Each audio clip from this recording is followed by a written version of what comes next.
sometimes some ultraviolet rays from the sun, some atomic oxygen due to the UV light, because when UV light passes through oxygen gas, the oxygen gas breaks down. Exactly. So it will be atomic oxygen, and that atomic oxygen is very energetic and very reactive. It hits the surface and it will cause the differential charging, and that differential charging makes ESD, electrostatic discharge. Anyway, so that is another effect: atomic oxygen, ultraviolet, and high energy electron and proton.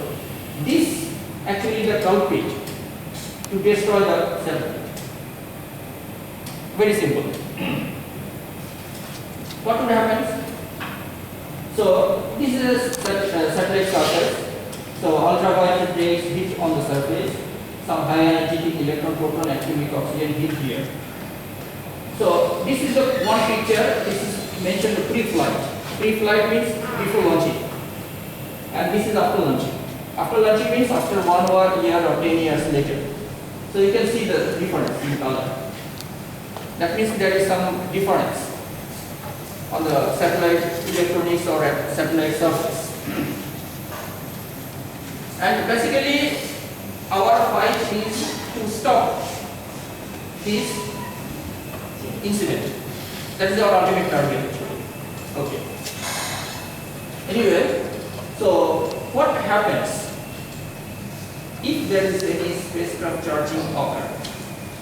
So it will damage the onboard electronics, because if there is any discharge on the satellite, any part of the satellite, discharge, electrostatic discharge, it will damage some electronic circuit, it will damage the solar panel.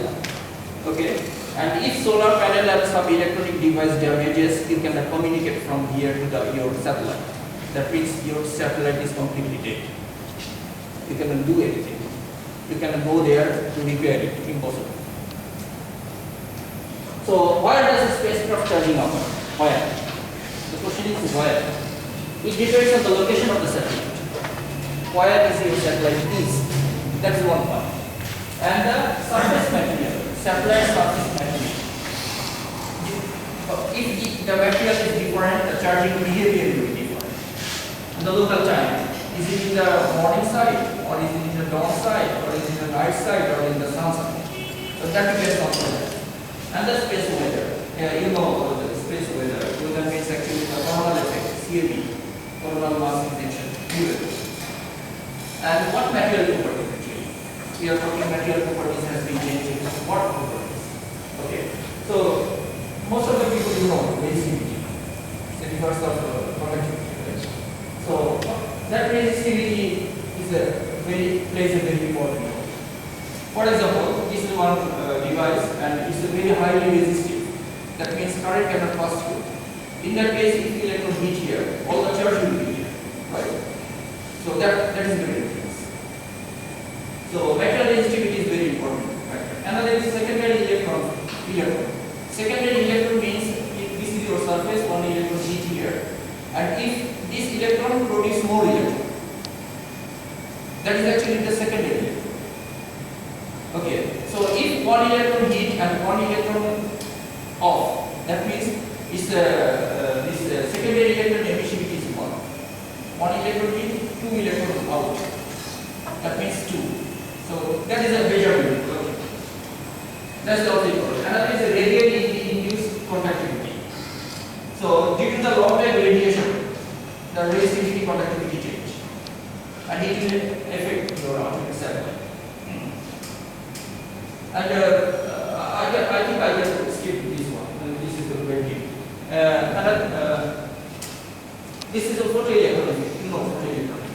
If your light hits, it will generate electrons.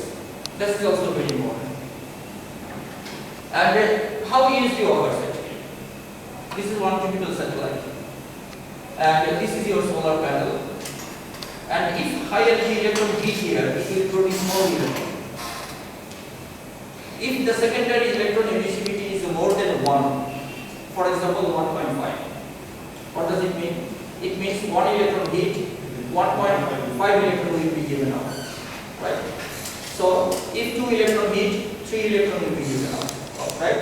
So in that case, your surface actually electron is heating, but your surface is getting positive because more electron is given out, right?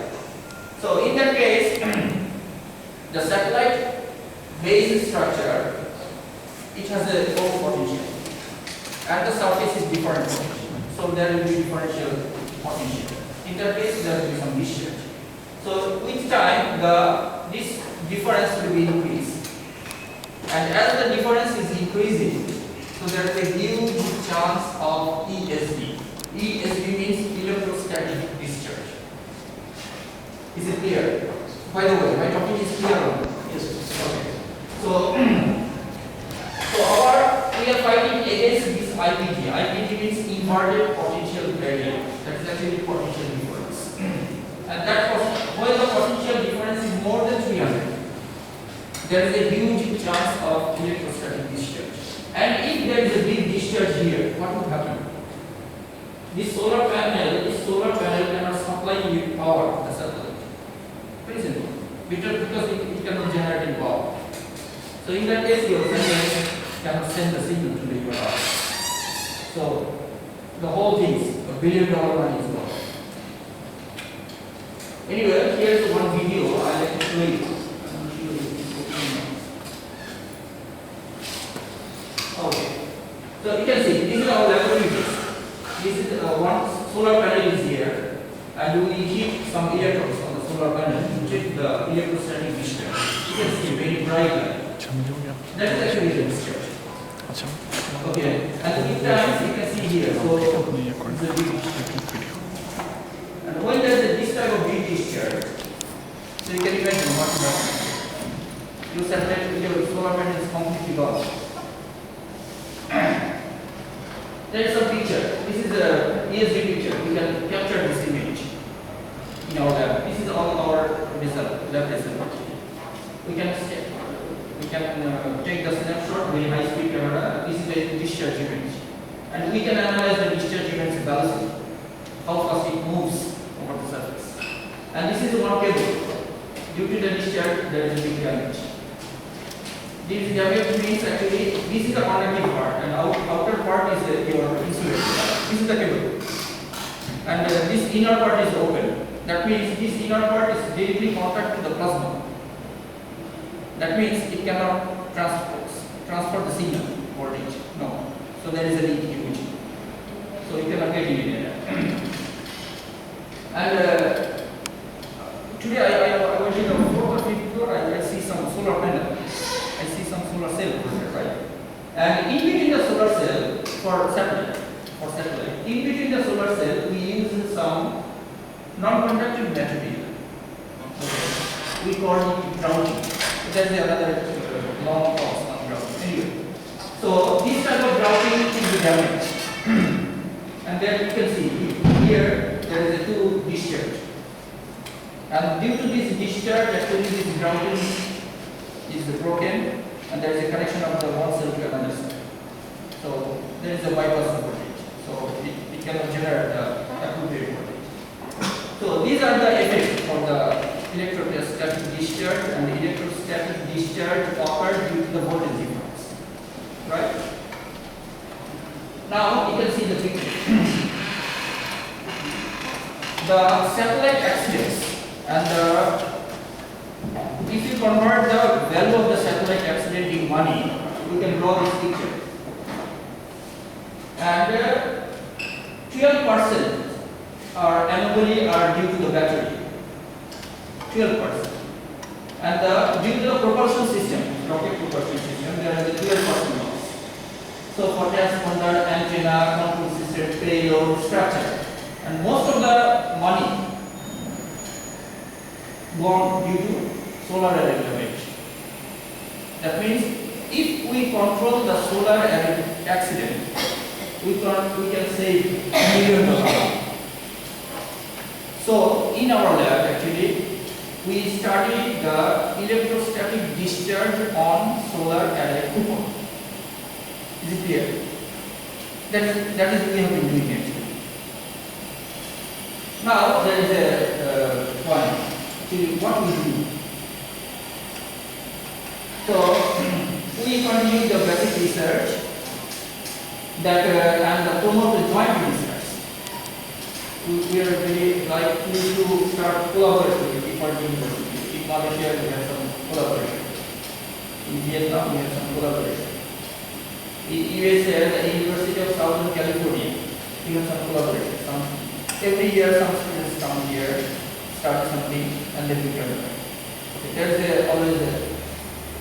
So we are very interested in collaboration, and to ultimate goal is provide excellent talents. We want to make many talents in our field.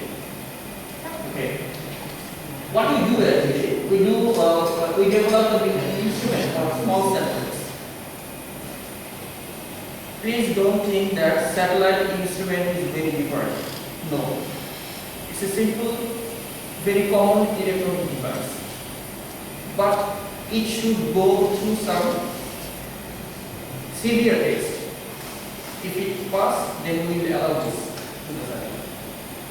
Satellite making is making a radio, nothing else. You send a signal, you receive a signal, that's all. Okay. And we also work on space solar power system. We work high voltage power generation. We work on orbit measurement data, and we analyze the data. Orbit debris is removal. So there are many fields. So what facilities in CATE? In CATE we have a lab named Laboratory for Spacecraft Environment Interaction Engineering, shortly called LASI. Before going that further, I like to show you some different orbits around Earth.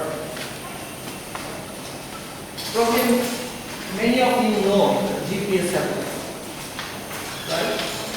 Many of you know. GPS satellites rotation is equal to the rotation of the Earth. You know. So it is always stable with respect to